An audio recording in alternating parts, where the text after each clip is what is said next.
Hello everyone. After the intermolecular forces, बेटा intermolecular forces के बाद हम चैप्टर 5 में करेंगे। आपके चैप्टर का नाम है स्टेट्स ऑफ मैटर। क्या नाम है बेटा? States of matter.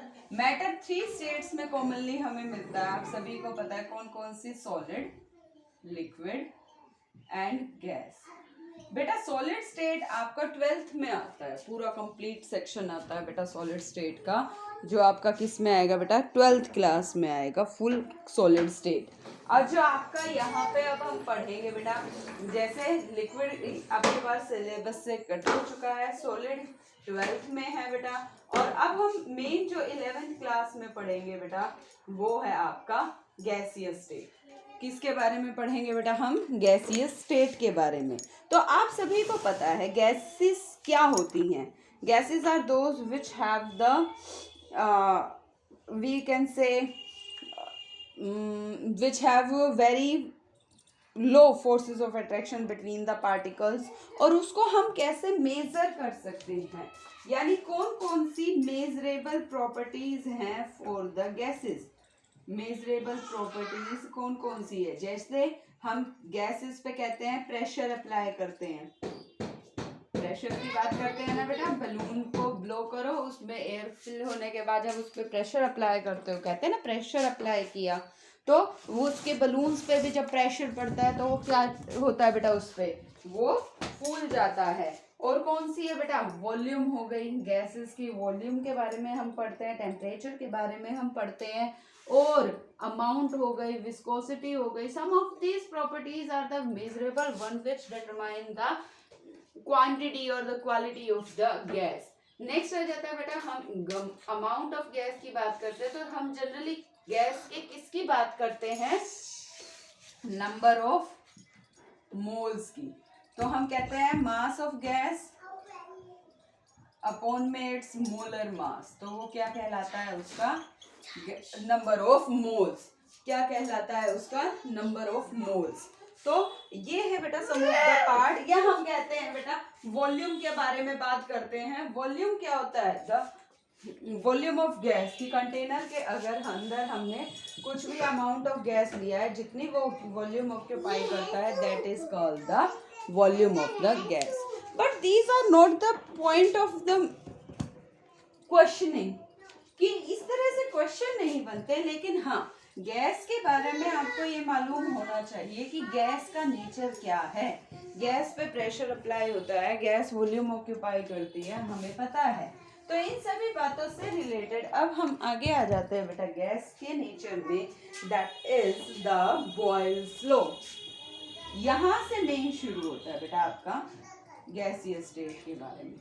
Boyle's law क्या कहता है? बॉयल्स साइंटिस्ट था, तो बॉयल्स लॉ क्या कहता है बेटा कि at constant temperature, at constant temperature, कि गैस का अगर हम टेम्परेचर कांस्टेंट कर दें, टेम्परेचर का कोई इफेक्ट ना डालें, तो कहते हैं कि प्रेशर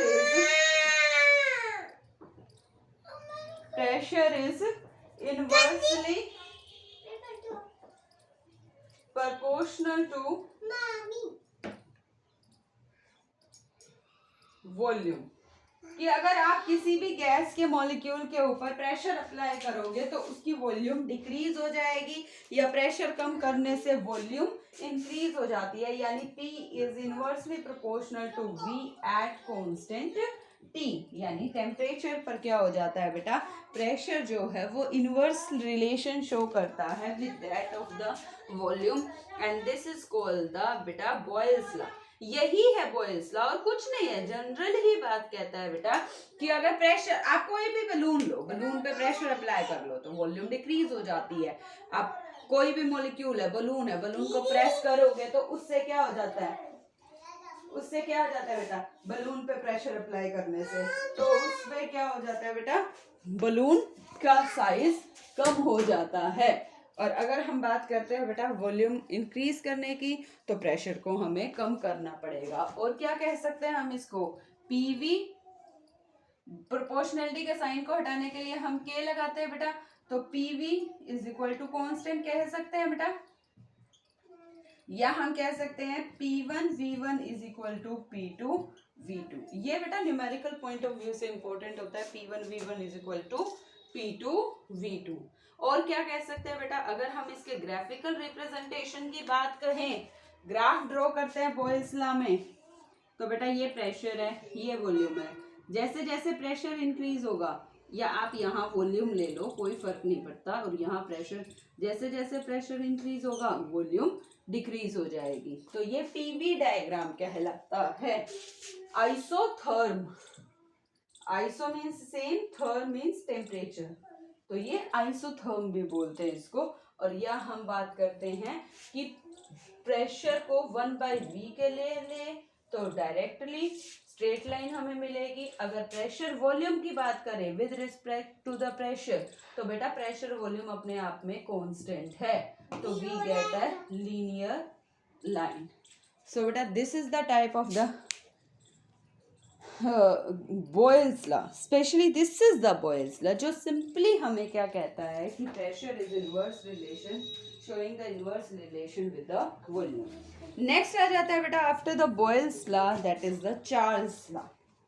क्या आ जाता है बेटा, सॉरी, बॉयल्स लॉ के बाद एक और बात रह गई, application of Boyle's law.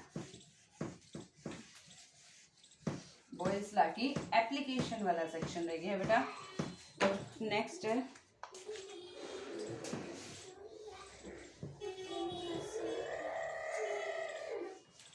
Application of Boyle's law. Application की सबसे पहली बात हम जाते हैं, तो आप सभी को पता है जब हम हायर एल्टीट्यूड पर जाते हैं, हायर एल्टीट्यूड का मतलब जब हम माउंटेन्स वगैरह पे जाते हैं, तो वहाँ पर खाना बनना क्या हो जाता है, मुश्किल हो जाता है। तो क्यों मुश्किल हो जाता है वहाँ पे खाना बनना, क्योंकि वहाँ पर एयर का प्रेशर जो होता है वो कम होता है। तो हाई एल्टीट्यूड पर प्रेशर क्या होता है बेटा, हाई एल्टीट्यूड पर प्रेशर डिक्रीज होता है, जिसकी वजह से डिले हो जाता है, फूड कुकिंग प्रोसेस जो होती है वो डिले हो जाती है। या आपको सेकेंडली आपको पता है साइकिल पंप, साइकिल पंप आप सभी को पता है बेटा, साइकिल पे पंप को जब हम प्रेस करते हैं, प्रेशर लगाते हैं, तो वो टायर फूल जाता है। थर्ड हम बोलते हैं बेटा टायर प्रेशर गोज वगैरह में इसको यूज किया जाता है। तो नेक्स्ट आ जाता है बेटा हमारा चार्ल्स लॉ, ये है इम्पोर्टेंट। और हाँ, एक और एप्लीकेशन के बारे में बात करेंगे बेटा, जब हम हाई एल्टीट्यूड पर जाते हैं तो माउंटेनियर्स अपने साथ सिलेंडर लेके जाते हैं, ऑक्सीजन सिलेंडर। क्यों, क्योंकि वहाँ पे एक्चुअल में जाते हैं हायर एल्टीट्यूड पर, तो वहाँ पे ऑक्सीजन का प्रेशर कम हो जाता है, तो उसको बोलते हैं एल्टीट्यूड सिकनेस, जिससे सांस लेने में दिक्कत हो जाती है। जनरली वहाँ पे वो जो हम कहते हैं ना पेशेंट, सफरिंग पेशेंट्स हो जाते हैं, क्योंकि वहाँ पे सांस लेने में दिक्कत हो जाती है। नेक्स्ट है बेटा बॉयल्स लॉ के बाद चार्ल्स लॉ। कौन सा लॉ है बेटा, चार्ल्स लॉ। चार्ल्स लॉ क्या कहता है बेटे, सो बेटा चार्ल्स लॉ क्या कहता है, पहले में हमने क्या किया था, टेम्परेचर को कांस्टेंट किया था। Now we can say at constant pressure, कि ये कहता है कांस्टेंट प्रेशर पर अगर हम किसी फिक्स्ड मास ऑफ गैस को, when fixed mass of gas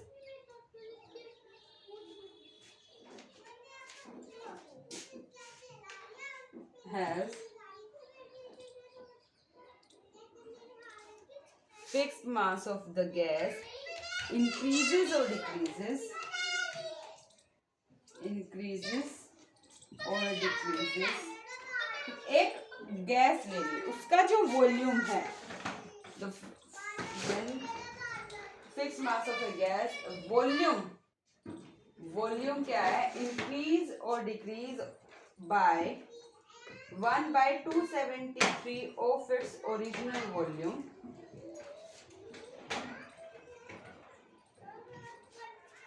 original volume for every 1 degree rise or fall of temperature। क्या कहता है बेटा कि अगर हम किसी भी गैस का 1 डिग्री टेम्परेचर कम कर दे या ज़्यादा कर दे तो उसकी जो वॉल्यूम है वो 1/273 या तो इंक्रीज होगी या डिक्रीज होगी। या अगर हम एक सिंपल सी बात कहते हैं the final volume at temperature T, original volume का 1/273 एट 1 डिग्री राइज और फॉल ये इंक्रीज हो जाएगा। क्या कहता है बेटा कि एक ओरिजिनल वॉल्यूम का बेटा ये 1/273 क्या हो जाएगा, टेम्परेचर ले लो आप यहाँ पे, क्या ले लो यहाँ पे T ले लो। This one is increase with every 1 degree rise और fall of its original volume. अब मान लीजिए 10 डिग्री राइज किया तो 10/273 प्लस हो जाएगा with original volume. So this is the Boyle's law. अगर मान लीजिए यहाँ पे V10 ले लो, original volume plus 10/273 plus V0। अब V डिक्रीज करो, टेम्परेचर -1 ले लो तो V0 -1/273 प्लस V0। अगर हम कहते हैं कि ओरिजिनल वॉल्यूम का अगर हम -273 ले लें तो यहाँ पे -273 वैल्यू पुट करो तो you get the original volume.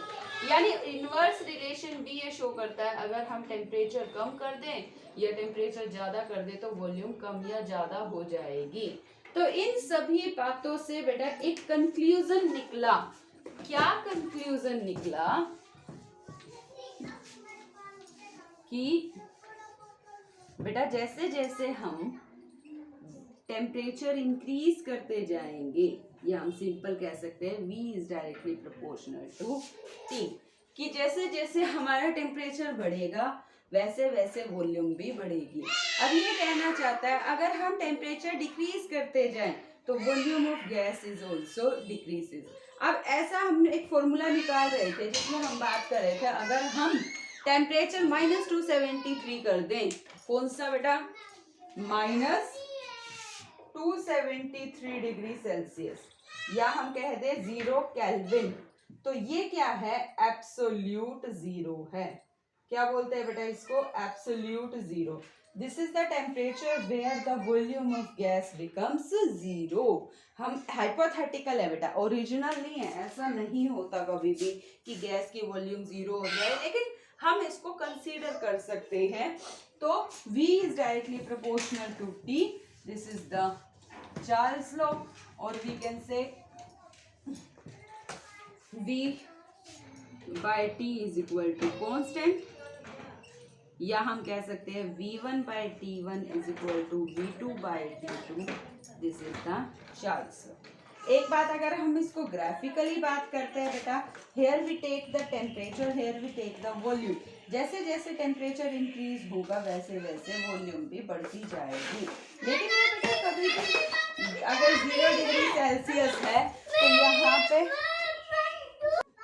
अब आप कहेंगे कि मैम आपने ये जो वॉल्यूम है ये आपने यहाँ से शुरू नहीं किया।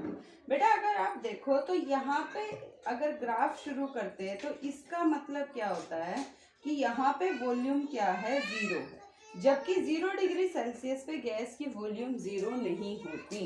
एक्चुअल में वो वॉल्यूम कब 0 होती है बेटा, जब यहाँ पे टेम्परेचर -273 डिग्री सेल्सियस हो, तो यहाँ से वॉल्यूम जो है वो 0 होती है, और ये टेम्परेचर क्या कहलाता है, एब्सोल्यूट जीरो। क्लियर है बेटा। So this is the Charles law. Basically we can say the Charles law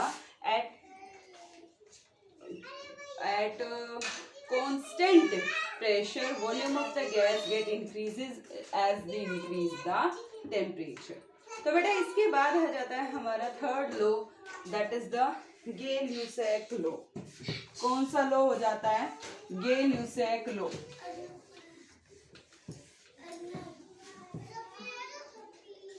third law is the Gay Lussac law. बेटा गे-ल्यूसेक लॉ क्या कहता है?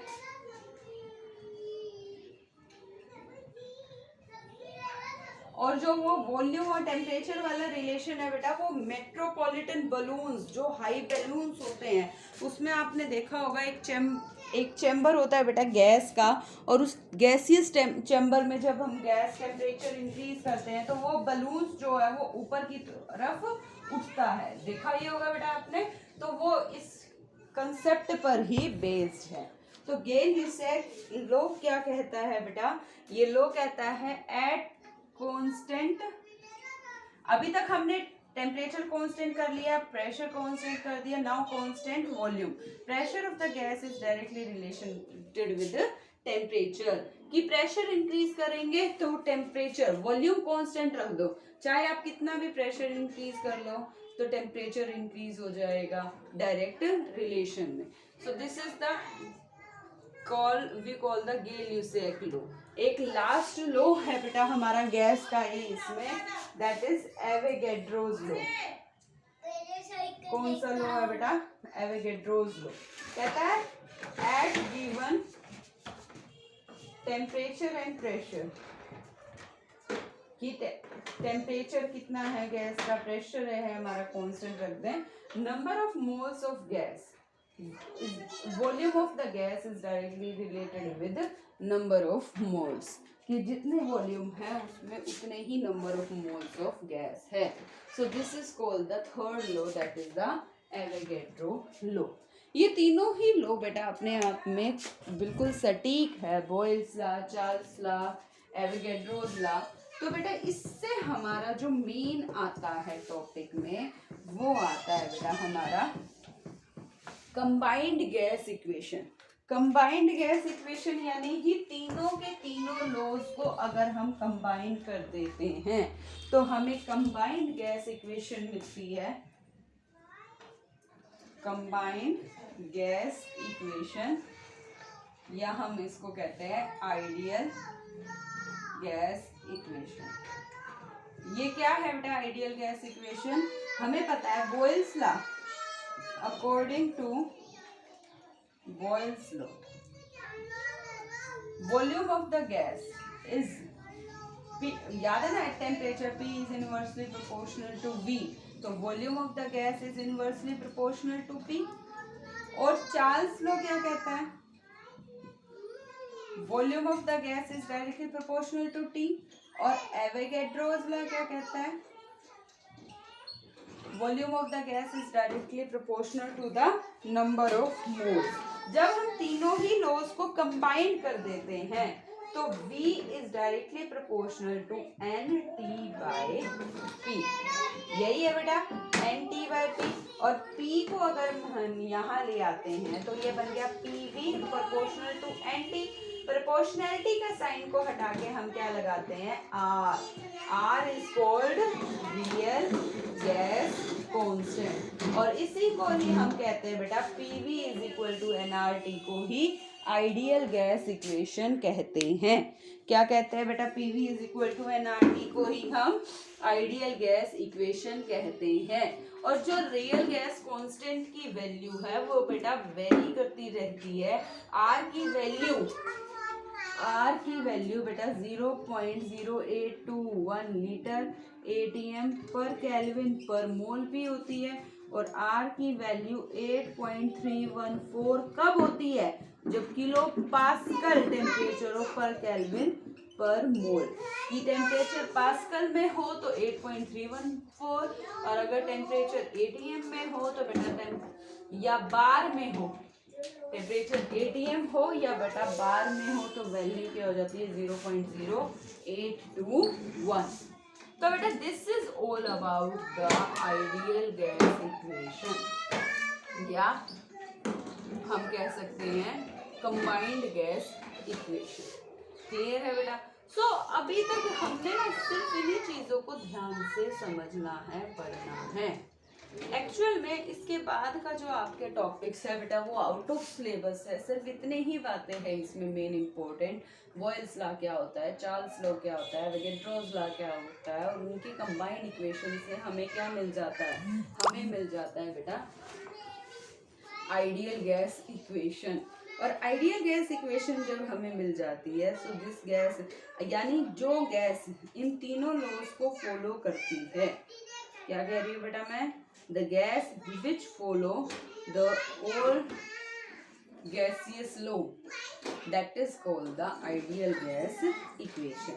अब हम बात करें कि जो गैस हमें सारी तरह का बिहेवियर शो करके बताती है, that is called the ideal gas equation। लेकिन बेटा कोई भी गैस हमारी आइडियल गैस नहीं होती, इस बात को याद रख, ध्यान से समझना बेटा आप, कि कोई भी गैस जो है हमारी वो आइडियल गैस नहीं होती, और जो आइडियल गैस नहीं है बेटा वो हमारी रियल गैस है। जो आइडियल गैस नहीं है बेटा वो कौन सी गैस है, वो रियल गैस है, which deviate from the ideal gas behaviour. बेटा हमारी गैस जो है वो आइडियल है ही नहीं, कोई भी गैस ऐसी नहीं है जो आइडियल गैस इक्वेशन को फॉलो करती है, that is we PV is equal to NRT। कोई भी गैस आइडियल नहीं है तो कौन सी गैस है बेटा, रियल गैस है। रियल गैसेस, रियल में मिलने वाली गैसेस। तो रियल गैस क्या है, that deviate from the ideal gas behaviour and which show, real gas ideal gas behaviour कब शो करती है बेटा, जब टेम्परेचर लो हो एंड प्रेशर हाई हो, तो real gas becomes equal to ideal gas. तो रियल गैस अपने आप में कैसी हो जाती है बेटा, आइडियल गैस हो जाती है जब क्या हो बेटा, टेम्परेचर कम हो और प्रेशर ज्यादा हो। एक और आ जाता है बेटा इसमें compressibility factor. Compressibility factor that is Z. Z को हम कह सकते हैं PV बाय NRT। अगर हम बात करते हैं बेटा, अगर जेड की वैल्यू 1 है, the gas becomes ideal gas. अगर जेड की वैल्यू 1 है तो जेड आइडियल गैस होगा। तो अगर जेड की वैल्यू नॉट इक्वल टू 1 है तो वो नॉन आइडियल गैस यानी रियल गैस के बारे में बात करता है। अगर जेड ग्रेटर देन 1 या लेस देन 1 है तो वो हमारा डिपेंड करता है अलग बिहेवियर। तो अगर हम ग्राफिकल नोट पर चले बेटा, तो हम बात करते हैं बेटा, ये जो गैस है जो लीनियर इक्वेशन से मैं शो कर रही हूँ वो आइडियल गैस है। ये ज़्यादा भी हो सकती है, ये कम भी हो सकती है। यहाँ पे जेड फैक्टर हम लेके चल रहे हैं। जेड फैक्टर क्या है बेटा, PV बाय NRT। और प्रेशर के अक्रॉस अगर हम इसका बिहेवियर शो करते हैं, that is called the PV by versus Z. तो ये है बेटा आपकी रियल गैस के बारे में। और एक्चुअल में कोई भी गैस जो है हमारी आइडियल गैस क्यों नहीं बन पाती या रियल गैस है वो, क्योंकि जो मॉलिक्यूल्स है अगर हम उसको एज्यूम करें उनका वॉल्यूम जो है वो नेग्लिजिबल है। बट हम कहते हैं ना रियल गैस का कुछ ना कुछ तो वॉल्यूम होगा ही। दिस इज द रीजन कि सम डेविएशन आती है। और ऐसा सोचा जाता है कि गैस में तो कोई फोर्सेस ऑफ अट्रैक्शन है ही नहीं, जबकि ऐसा नहीं है।